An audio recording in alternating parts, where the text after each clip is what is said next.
Hello दोस्तों, UPSC मस्ती में आपका स्वागत है। आज हम लोग देखने वाले हैं 6 क्लास के हिस्ट्री एनसीईआरटी का। हम लोग देखेंगे पूरा लाइन बाय लाइन हम लोग डिस्कस करेंगे कि क्या है।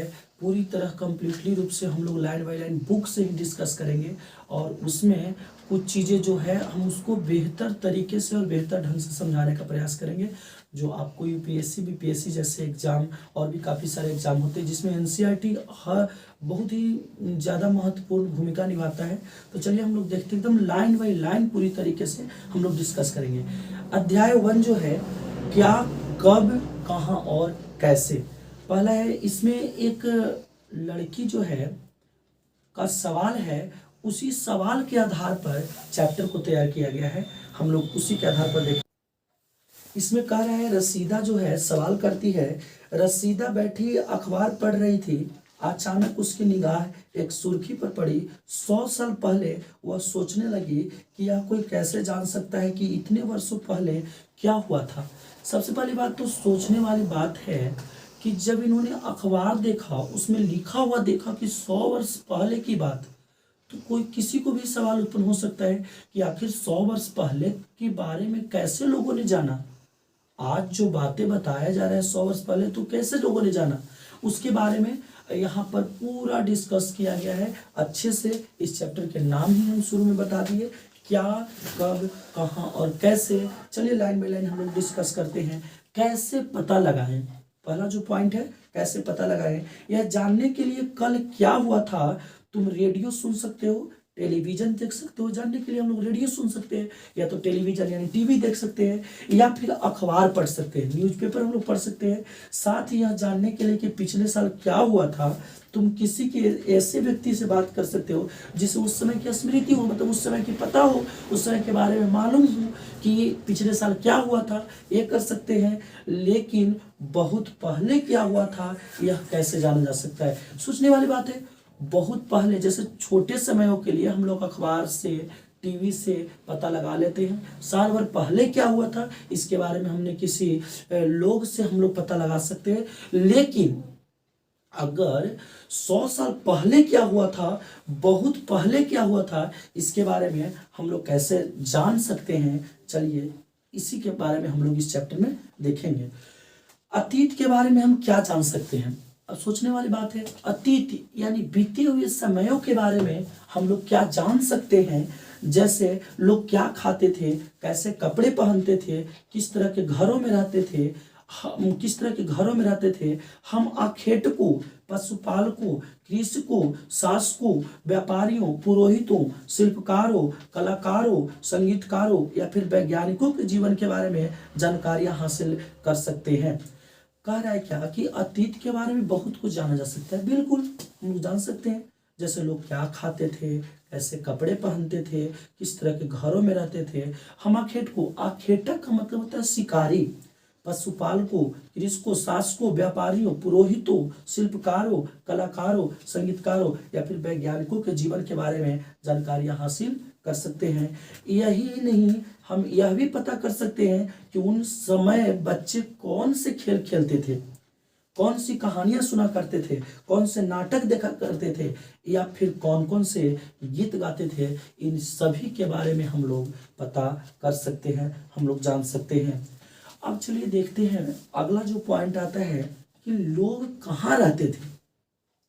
हम आपको ये विश्वास दिला दें कि अगर आप अंत तक वीडियो देखेंगे तो इसमें आपको जरा सा भी यह एहसास नहीं होगा कि हमने इतना जो समय दिया, इस समय बेकार गया, क्योंकि हमने काफ़ी रिसर्च करके और सही तरीके से, पूरी तरीके से बेटर ढंग से समझाने का प्रयास किया है। लोग कहाँ रहते थे, कह रहा है कि नर्मदा नदी का पता लगाओ। तो चलिए हम लोग देख लेते हैं जरा सा कि नर्मदा नदी है कहाँ पर, किस प्रकार से और कहाँ पर है। तो हम बात कर ले तो नर्मदा नदी जो है, नर्मदा नदी का पता लगाने के लिए कह रहा है। तो चलिए हम लोग नर्मदा नदी को देखते हैं। तो नर्मदा नदी जो है यहाँ पर मध्य प्रदेश से नर्मदा नदी निकल करके, मध्य प्रदेश यहाँ पर है और मध्य प्रदेश से नर्मदा नदी निकल करके और यहाँ पर खंभात की खाड़ी में आकर के गिर जाता है। खंभात की खाड़ी में नर्मदा नदी आकर गिरती है। यानी कहने का मतलब है कि मध्य प्रदेश से चलती है और नर्मदा नदी खंभात की खाड़ी, यहाँ पर समझ लीजिए कि मध्य प्रदेश से चलती है और नर्मदा नदी गिरती है।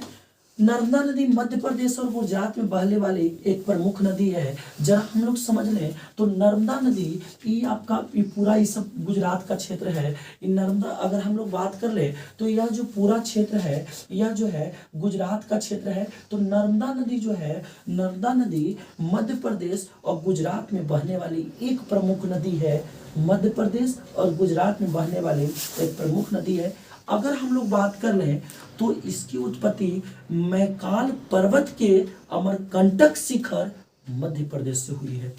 अगर हम लोग बात कर ले कि जो इसकी उत्पत्ति हुई है वह मैकाल पर्वत के अमरकंटक शिखर मध्य प्रदेश में है। मैकाल पर्वत के अमरकंटक शिखर से नर्मदा नदी की उत्पत्ति हुई है। नर्मदा नदी की उत्पत्ति हुई है। मैकाल पर्वत हम लिख देते हैं यहाँ पर, मैकाल पर्वत के अमरकंटक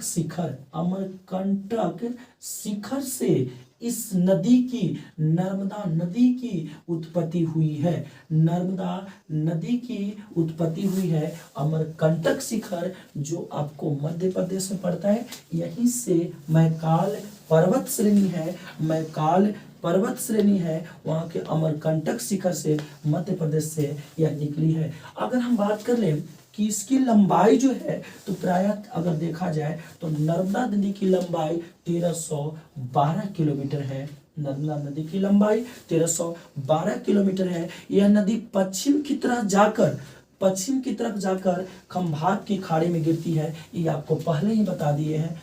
पूरब इस दिशा में है और पश्चिम इधर, तो पश्चिम की ओर जब जाता है यह नदी, नर्मदा नदी, तो खंभात की खाड़ी आप देख सकते हैं। यहाँ पर जो खाड़ी बनता है, इसको हम लोग बोलते हैं खंभात की खाड़ी। और ये जो खाड़ी बनता है इसको हम लोग बोल देते हैं कच्छ की खाड़ी। इस खाड़ी को हम लोग बोलते हैं कच्छ की खाड़ी। इस जगह को हम लोग बोलते हैं कच्छ की खाड़ी कहते हैं। तो आपको जो नर्मदा नदी गिरती है वह खंभात की खाड़ी में जाकर के गिर जाती है। और अगर हम बात कर लें तो नर्मदा नदी की वजह से मध्य प्रदेश में काफी ज्यादा उन्नति होती है। यानी कृषि का कार्य सब जो नर्मदा नदी से होती है मध्य प्रदेश में, इसीलिए हम बता दें कि मध्य प्रदेश की नर्मदा नदी को एमपी का कहा जाता है जीवन रेखा। नर्मदा नदी को मध्य प्रदेश की जीवन रेखा कहा जाता है। एमपी के जीवन रेखा नर्मदा नदी को कहा जाता है। चलिए, हम लोगों को कहा था, इन्होंने बुक कहा था नर्मदा नदी का पता लगाए। चलिए, नर्मदा नदी के बारे में हम लोग काफी सारी बातें जान लिए। अब आगे देखते हैं। कई लाख वर्ष पहले से लोग इस नदी के तट पर रह रहे थे। बताया जा रहा है ऐसा कि जो नदी है नर्मदा नदी, इस नदी के तट पर लोग रह रहे थे। कई लाख वर्ष पहले से ही इस नदी के तट पर लोग रह रहे थे। यहाँ रहने वाले आरंभी लोग में से कुछ कुशल संग्राहक थे जो आसपास के जंगलों की विशाल संपदा से परिचित थे। यहाँ पर जो लोग रहते थे वो आसपास के जंगलों के विशाल संपदा से परिचित थे। पूरी तरह से विशाल संपदा जो अपने भोजन के लिए वे जड़ों, फलों तथा जंगलों के अन्य उत्पादों का यहीं से संग्रह किया करते थे। वह अपने भोजन के लिए यहीं से जड़ों, फलों और जंगलों के अन्य उत्पादन यहीं से संग्रह किया करते थे। वह जानवरों का आखेट भी करते थे, यानी जानवरों का वह शिकार भी किया करते थे जो यहाँ पर लोग रहते थे। हमने देखा कि लाखों वर्ष पहले की बात है कि यहाँ पर लोग रहा करते थे। इन सारी चीजों को देख लिए। अब कह रहा है कि उत्तर पश्चिम की सुलेमान और किरथर पहाड़ियों का पता लगाने के लिए, चलिए हम लोग नर्मदा का पता लगाए। उत्तर पश्चिम के सुलेमान और किरथर पहाड़ियों का पता लगाने के लिए कहा। चलिए हम लोग देखते हैं उत्तर पश्चिम के सुलेमान और किरथर पहाड़ियों का पता लगाते हैं। तो हम आपको बता दें कि सुलेमान और किरथर पहाड़ियां जो है लगभग भारत के यहाँ पर इस क्षेत्र में सुलेमान और किरथर पहाड़ियां हैं। यहाँ पर आपको हम बात कर ले तो सुलेमान है और यहाँ पर किरथर पहाड़ी, सुलेमान और किरथर जो पहाड़ियाँ हैं यहीं पर है। अगर स्थिति इसकी बता दें कि आखिर है ही कहाँ पर, तो आपको बता दें कि दक्षिण पूर्वी अफगानिस्तान और पश्चिम पाकिस्तान के बलूचिस्तान प्रांत में यह पर्वत है सुलेमान जो है से। सुलेमान की अगर बात कर लें तो दक्षिण पूर्वी अफगानिस्तान, आप देख सकते हैं कि अफगानिस्तान यहाँ पर है, ये हमारा पाकिस्तान है, ये हमारा पाकिस्तान नहीं, ये हमारा पाकिस्तान नहीं है, हमारा तो भारत है। तो यहाँ पर जो अफगानिस्तान है ये अफगानिस्तान, और ये जो सुलेमान है ये आपका अफगानिस्तान के दक्षिण पूर्व में, अफगानिस्तान के दक्षिण पूर्व में, और अगर बात करें तो पाकिस्तान के पश्चिम में स्थित है सुलेमान और किरथर पहाड़ियाँ। अगर हम बात करें तो यह बलूचिस्तान प्रांत, यह जो है पाकिस्तान में एक प्रांत है, राज्य है बलूचिस्तान, वहीं पर यह सुलेमान और किरथर पहाड़ियाँ है, वहीं पर सुलेमान और किरथर पहाड़ियाँ हैं। चलिए पता लगा लिए। अब जरा हम देखते हैं कि आखिर पता लगाने के बाद इन्होंने क्या कह रहा है, क्या जानने के लिए हमको क्या सिखाना चाहता है। चलिए देखते हैं। इसी क्षेत्र में कुछ ऐसे स्थान हुए जहां लगभग 8000 वर्ष पूर्व स्त्रियों पुरुषों ने सबसे पहले गेहूं या जौ जैसी फसलों को उपजाना आरंभ किया। देख लीजिए, किरथर और सुलेमान की जो पहाड़ियां हैं, जो अफगानिस्तान से अगर हम बात कर लें तो ये आता है अफगानिस्तान से दक्षिण पूर्वी में और पश्चिम पाकिस्तान में है, बलूचिस्तान राज्य में पड़ता है। और यहाँ पर कह रहा है कि सबसे पहले गेहूं और जौ जैसे फसलों को उपजाना आरंभ हुआ, मतलब कि यहीं पर सबसे पहले गेहूं और जौ जैसी फसलों को उगाना प्रारंभ किया गया। गेहूं और जौ जैसी फसलों को उगाना प्रारंभ किया। उन्होंने भेड़ बकरी और गाय बैल जैसे पशुओं को पालतू बनाना शुरू किया। यहीं से भेड़ बकरी और गाय बैल जैसे पशुओं को पालतू बनाना शुरू किया। ये लोग गांव में रहते थे, ये लोग गांव में रहते थे। उसके बाद अब कह रहा है उत्तर पूर्व में गारो तथा मध्य भारत में विंध्य पहाड़ियों का पता लगाना है। चलिए देखते हैं। उत्तर पूर्व में गारो पहाड़ियाँ, चलिए यहाँ पर हम लोग देख लें तो यहाँ उत्तर पूर्व में आपका आ जाता है गारो पहाड़ियाँ। उत्तर पूर्व में गारो पहाड़ियाँ हैं, जो उत्तर पूर्व में गारो पहाड़ियाँ हैं जो आपको बता दे तो यह मेघालय राज्य में पड़ता है। यह छोटी पहाड़ी है, ज़्यादा बड़ा नहीं है, मेघालय राज्य में पड़ता है। और यह मेघालय के 3 जिला से होकर के गुजरता है। मेघालय के लगभग 3 जिला से यह होकर के गुजरता है गारो पहाड़ियाँ। चलिए देखते हैं। तथा मध्य भारत में विंध्य पहाड़ियाँ का पता लगाओ। मध्य भारत में विंध्य पहाड़ियाँ, मध्य भारत यानी मध्य प्रदेश में, यहाँ पर आपको बता दें यहाँ पर है विंध्य पहाड़ियाँ, यहाँ पर है विंध्य पहाड़ियाँ जो है मध्य भारत में है। आप नीचे मैप में भी देख सकते हैं विंध्य पहाड़ियाँ मध्य प्रदेश में। ये कुछ अन्य ऐसे क्षेत्र हैं जहाँ कृषि का विकास हुआ। ये कह रहा है कि ये कुछ अन्य ऐसे क्षेत्र हैं जहाँ कृषि का विकास हुआ, जहाँ सबसे पहले चावल उगाया गया। सबसे पहले चावल उगाया गया, वो वे स्थान विंध्य के उत्तर में स्थित है। कह रहा है यहाँ पर कि विंध्य के उत्तर में स्थित था। उत्तर यानी ऊपर में, अगर मैप में देखा जाए तो उत्तर में यानी यहाँ पर आ जाता है यूपी। आपका यहाँ पर आ जाता है क्या, यूपी। यानी कहने का मतलब कि विंध्य के ऊपर यानी यूपी आ जाता है। तो यहाँ पर कह रहा है कि यहीं पर सबसे पहले चावल उगाया गया, वो भी स्थान विंध्य के उत्तर में है, तो चावल यहाँ पर उगाया गया। नाम इसमें नहीं बताया, हम आपको नाम बता देते हैं कि जो चावल उगाया गया यहाँ पर, जो चावल उगाया गया यहाँ पर, इसका नाम हम बता दें तो चावल जो उगाया गया इसका नाम आपको बता दें तो बोला जाता है बेलन घाटी।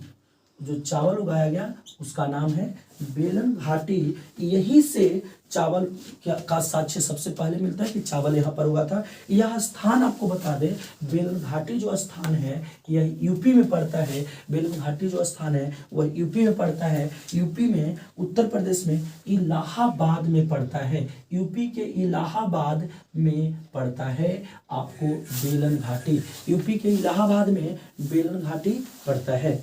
चलिए हम लोग यहाँ तक तो कंप्लीटली रूप से देख लिए चावल कहाँ उगाया गया। अब अगला जो पॉइंट आपको कहता है यहाँ पर मानचित्र पर सिंधु तथा इनकी सहायक नदियों का पता लगाने का प्रयास करने के लिए कह रहा है कि मानचित्र पर सिंधु तथा सहायक नदियों का पता लगाने के लिए। चलिए हम लोग सिंधु तथा सहायक नदियों का जरा पता लगा लेते हैं। तो आप देख सकते हैं कि यहाँ पर से यहाँ पर से सिंधु नदी इस प्रकार से सिंधु नदी इस ऐसे होते हुए लद्दाख से होते हुए चीन में जाता है। यानी कह सकते हैं कि यह नदी की अगर बात कर लें, जो सिंधु नदी है यह पाकिस्तान में, आप देख सकते हैं पाकिस्तान में, फिर यहाँ पर ये जो है ये कहाँ में है, पाकिस्तान में, पाकिस्तान से होकर गुजरता है। उसके बाद यहाँ पर देख लें भारत में, तो भारत में भी गुजरता है, तो लद्दाख से होकर गुजरता है, भारत में गुजरता है तो कहाँ से, लद्दाख से, तथा चीन के मध्य से बहती है। और आगे हम लोग देख सकते हैं यहाँ पर ये चीन में चला जाता है, तो चीन के मध्य से गुजरती है आपका ये सिंधु नदी। अब इसके सहायक नदियों का पता लगाने के लिए कह रहा था कि इनके शायद बुक में दिया नहीं गया है, हमने आपको एक्स्ट्रा नॉलेज दे रहे हैं कि कहाँ से आखिर गुजरता है, तो इनकी सहायक नदियाँ क्या है। सहायक नदियाँ बताया है आपका मैप में आप देख सकते हैं कि सहायक नदियाँ किस प्रकार से है। जैसे आपको बता दें तो सिंधु नदी की हम बात कर ले तो सिंधु नदी यहाँ पर से यहाँ पर एक निकला है सतलज नदी। सहायक नदी की बात करें तो सतलज नदी सिंधु की यहाँ पर निकलता है, ऐसे निकला है यहाँ पर से ये सब नदियाँ निकलते गई है, इस प्रकार से निकलती गई है। लेकिन हम वहाँ पर जगह नहीं है इसलिए नाम नहीं रिप्रेजेंट कर पा रहे, तो यहाँ पर हम लिख देते हैं कि सिंधु नदी की जो सहायक नदी है, सिंधु नदी की सहायक नदी है जो आपको हम बता दें तो है सतलज नदी। पहला है सतलज, सिंधु नदी की सहायक नदी है सतलज नदी है। उसके बाद आपको बता दें तो रावी नदी है, सिंधु नदी की सहायक नदी सतलज, रावी नदी है। फिर आगे आपको बता दें तो चेनाब नदी है। उसके बाद आगे बता दें तो झेलम नदी है। अगला है क्या, झेलम नदी है। इस सभी सिंधु नदी के सहायक नदी है। वो कहा कि सहायक नदियों का पता लगाइए। चलिए हम लोगों ने सहायक नदियों को भी देख लिया कि सिंधु नदी की सहायक नदी सतलज है, रावी है, चेनाब है, झेलम है। अगर सभी की स्थिति की बात कर ले तो हम लोग देख लेते हैं यहाँ पर निकल जाता है सतलज नदी, उसके बाद यहाँ पर आ जाता है रावी नदी, यहाँ पर आ जाता है आपको चेनाब नदी। उसके बाद आप अगर देख ले तो यहाँ से इधर की ओर निकलता है आपका झेलम नदी। सभी को आप देख लीजिए सतलज, रावी, चेनाब, झेलम जो सिंधु नदी से निकला है। कह रहा है कि सहायक नदियां उन्हें कहते हैं जो एक बड़ी नदी में मिल जाती है। बड़ी नदी सिंधु में आकर के ये सब मिल गया है, सतलज, रावी, चेनाब, झेलम ये सब जाकर के मिल गया है। लगभग 4700 वर्ष पूर्व इन्हीं नदियों के किनारे कुछ आरंभिक नगर फले फूले। सतलज नदी, रावी नदी, चेनाब नदी यहाँ पर जो है इसी जगह पर कह रहा है, इसी स्थान पर कह रहा है कि लगभग 4700 वर्ष पूर्व, लगभग 4700 वर्ष पूर्व की बात कर रहा है कि इन्हीं नदियों के किनारे कुछ आरंभिक नगर फले फूले गांव व इनकी सहायक नदियों के किनारे तथा समुद्र तटवर्ती इलाकों में नगरों का विकास। कह रहा है कि गांव व इनकी सहायक नदियों के किनारे तथा समुद्र तटवर्ती इलाकों में नगरों का विकास लगभग 2500 वर्ष पूर्व हुआ। नगरों का विकास लगभग कितना वर्ष पूर्व हुआ, 2500 वर्ष पूर्व हुआ।